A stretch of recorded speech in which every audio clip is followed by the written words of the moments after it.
Dipaksa menghamili 240 wanita. Gila sih, ini real definisi bekerja menjadi mesin pembuat anak. Oke, Markibas, mari kita bahas tentang kisah Pataseka. Jadi pria ini bernama Pataseka. Pataseka lahir di Brazil pada tahun 1828. Sejak kecil, Pataseka ini udah jadi sebatang kara. Dia bahkan gak pernah mengenal kedua orang tuanya. Pataseka ini memiliki postur tubuh yang gagah dan kekar dengan tinggi 220 cm.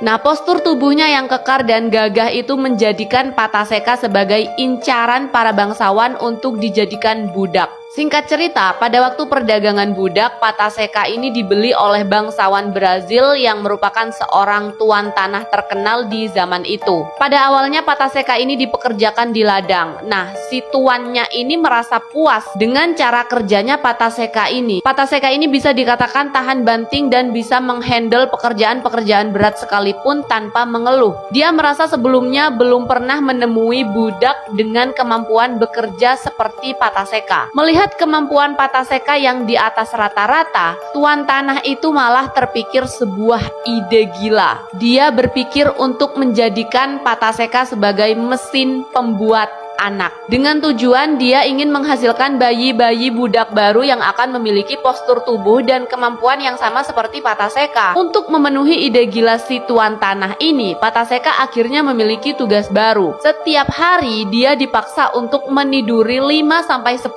orang budak wanita. Setelah cukup lama melakukan tugas itu, Pataseka berhasil menghamili 240 budak wanita. Nama Pataseka kemudian menjadi cukup terkenal di kalangan bangsawan dan juga di kalangan para budak karena keperkasaannya. Tak jarang juga wanita kulit putih yang meminta Pataseka untuk melayani mereka. Bahkan mereka rela membayar Pataseka untuk melakukannya. Pataseka cukup diistimewakan oleh sang majikan karena dia berhasil memberikan 240 budak baru untuk sang tuan tanah yang bisa dia pekerjakan sendiri atau bahkan diperjualbelikan. Sampai akhirnya Pataseka merasa lelah terus-terusan dipaksa untuk menjadi mesin reproduksi. Dan akhirnya Pataseka memilih untuk melarikan diri dan bergabung dengan gerakan perlawanan perbudakan. Bahkan setelahnya Pataseka dikenal sebagai ikon perlawanan perbudakan karena keberaniannya dalam menuntut kemerdekaan para budak. Sehingga pada tahun 1888